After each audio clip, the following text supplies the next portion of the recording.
Greetings, my name is Marija Curk. I'm a PhD student of Art Education Methodology at the Teacher Education Faculty of the University of Belgrade. My theme is the importance of national and world art and cultural heritage values in the teaching of art culture. One of the specific goals of education is to encourage understanding and respect between cultures, and this becomes especially important in the contemporary context in which we are faced with the possibility of the gradual merging of different cultural expressions due to increased interaction and the ubiquitous tendency of universalization. It is often emphasized that it is necessary to establish a balance between nurturing the national artistic and cultural heritage and at the same time respecting the differences between cultures. This is in line with the contemporary tendency, especially in the 21st century, which leans towards the idea of a common heritage of humanity, which is clearly reflected in documents of UNESCO. This perspective implies that individual cultural heritages are integrated into the wider heritage of humanity, but it is also important not to forget the specificities that make the unique heritage of each individual society in order to ensure identity, while at the same time working on wider social connection and cooperation. So contemporary trends do not have to have a negative impact on nurturing the cultural artistic heritage and traditions of one country. In order to tap into the potential of art, it is important to actively encourage and motivate students, which involves providing space for discussion, reflection, and creative expression in relation to art. From a psychological perspective, each individual is shaped by their cultural environment, but it does not directly replicate the model or average cultural pattern because the specifics of personality also play a large role. The individual uses the experiences of his society, which are then checked, transformed, and adopted. Through this process, cultural constructs shape an individual's personality and behavior. Some of the theories that can be mentioned are Vygotsky's theory of sociocultural development and Jerome Bruner's cultural psychology, which left a great impact in the field of research into the role that culture and art play in the development of young people. Vygotsky's theory of development explains that an individual's development is not only the result of biological processes, but an active process of construction through interaction with the social environment. He highlighted the importance of culture, cultural environment, and cultural tools in defining identity and individual's personality. Then, Jerome Bruner emphasizes the importance of culture in the educational process for the development of the intellectual, moral, and emotional qualities of a young person. He was convinced that people are not born with innate abilities or knowledge, but acquire them through interaction with the cultural and social environment. He believed that mind and culture are connected because culture is a product of the mind and it then affects man in complex ways. The ability to understand and appreciate cultural and artistic values develops as students go through different stages of development. In early childhood, exposure to different forms of art and cultural expressions encourages curiosity and visual recognition skills. As children progress, their cognitive capacity becomes more advanced and they can understand more complex content and symbols. Later on, individualism and temperament gradually express themselves through different aspects of life, including values, beliefs, attitudes, and personal preferences. Then, in adolescent period, the combination of characteristics such as progress in cognitive functions, development of more complex ideas, and interest in social aspects create fertile ground for achieving deeper relationship with the artistic and cultural heritage of one society, but also with art in general. Recognizing the broader social and psychological dimensions that values of the artistic and cultural heritage are holding for the comprehensive development of students opens up the question of the contribution of educational theory and practice as guardians and transmitters of those values. Education often serves to help develop personal and national identity while respecting cultural heritage. Art is recognized as it has a key role in this process, as it can stimulate cognitive development and creativity and encourage curiosity and tolerance. In Serbia, the law on the basics of the educational system seeks to develop interculturality, respect for national and global heritage, and preserve cultural traditions. Classes of subject art culture provide an ideal platform for students to explore and to understand cultural values, express emotions, and develop critical thinking. And also, I must mention textbooks as operationalization of educational programs that are still widely used in teaching practice. Schools have the responsibility of providing an education that fosters independent and logical thinking and also forms well-rounded personalities. Art has a place in this system, providing students with experiences and emotional reactions towards artworks and to develop their critical thinking.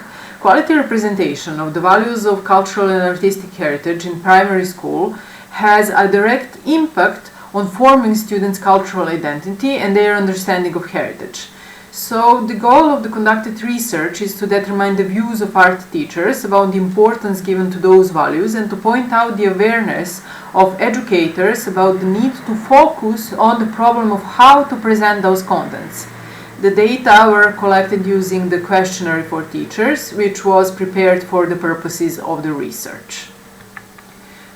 The survey had 5 components: basic data about teachers, a scale of statements regarding teaching art culture as students they teach, a scale of statements regarding the textbooks they use, questions regarding the importance and presence of different cultural artistic values, teaching practice and textbooks, and an additional section to write comments or additional information that the respondents consider important for the research. The sample included 189 respondents, out of whom 63.5% teach in lower grades, while the remaining number teach art in higher grades of elementary school, so with most of them, 64, who teach in all 4 grades. The teachers included in the sample teach art and culture in urban, suburban and rural schools across Serbia, chosen through a random sampling.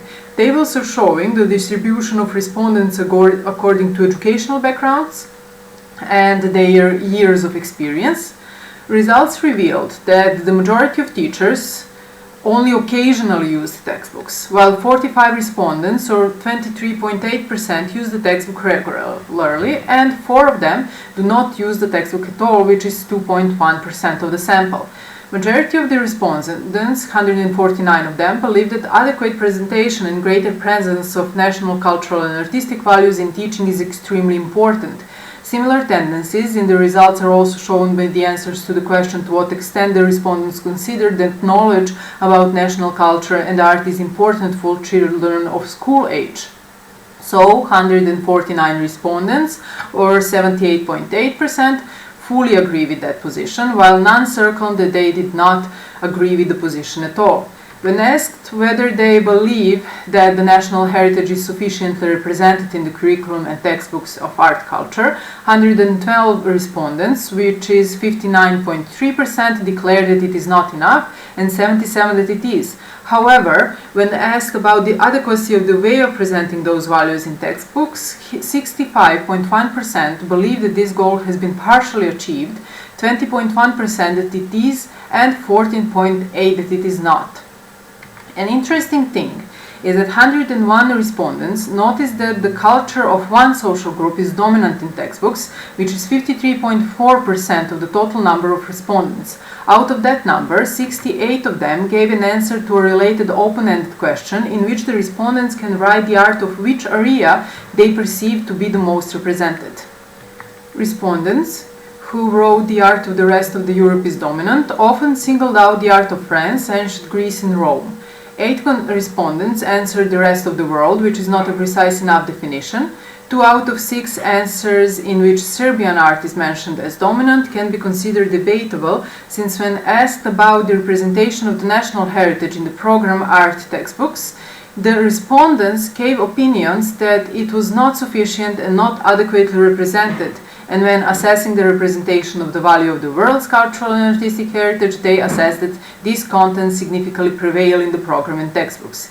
In addition to these comments, 11 respondents, all of whom are teachers in upper grades of elementary school, gave the opinion that the entire program is insufficiently structured and insufficiently and inadequately connected, for which reason no area could be singled out.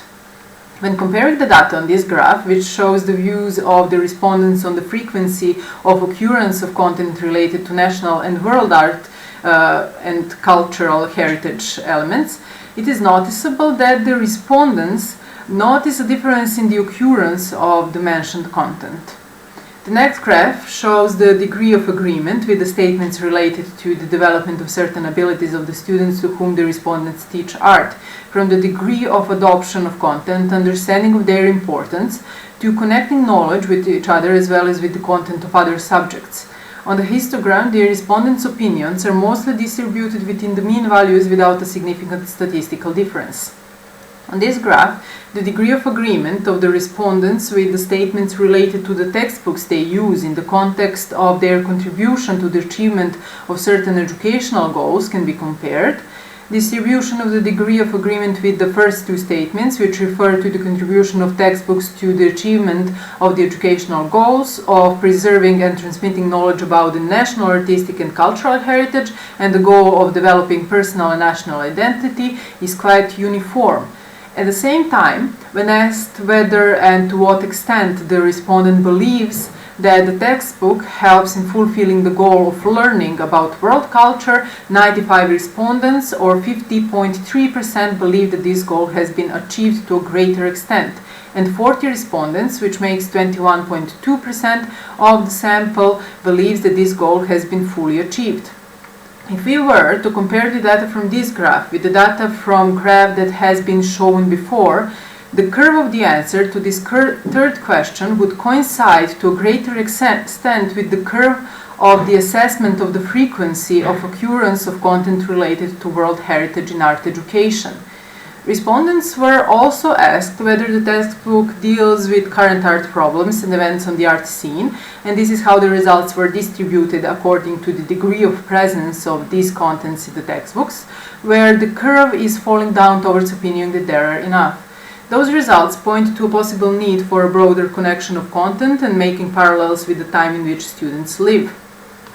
This graph shows the distribution of the rounding sum of the offered answers to the question about what, in the respondent's opinion, is the primary goal of the textbooks they use in class. Out of 189 respondents, 35 circled only one answer, 3 chose none, while all others circled 2 or more answers.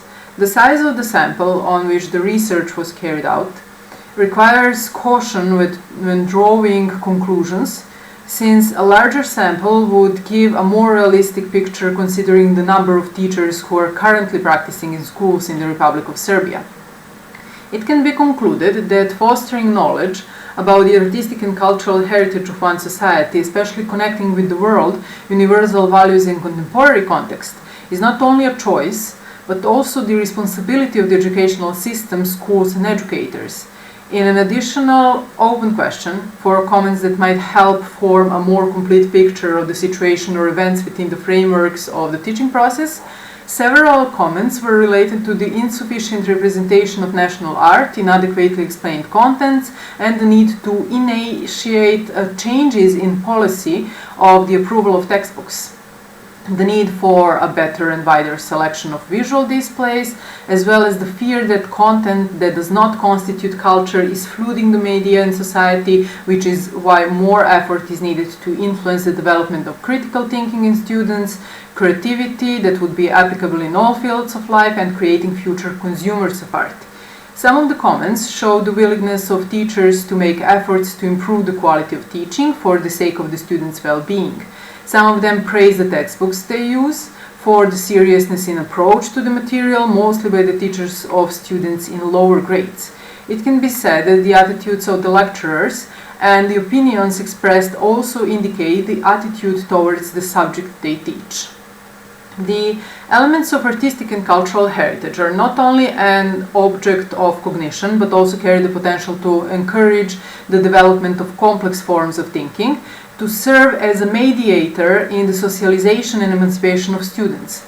By recognizing and giving importance to the values of artistic heritage, students will discover the wealth of diversity, of meanings that are woven into it, which contributes not only to the preservation and promotion of heritage, but also to nurturing the continuity of cultural expression, strengthening connections within society, and enriching the personality of the individual.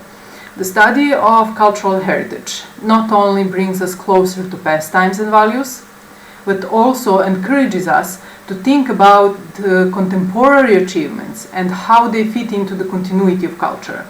The goal is not only the consumption of cultural content and the greater presence of goods in everyday life, nor in burdening the curriculum with one type of content, but in creating a deeper intellectual and emotional connection with artistic achievements and creativity. Thank you for your attention.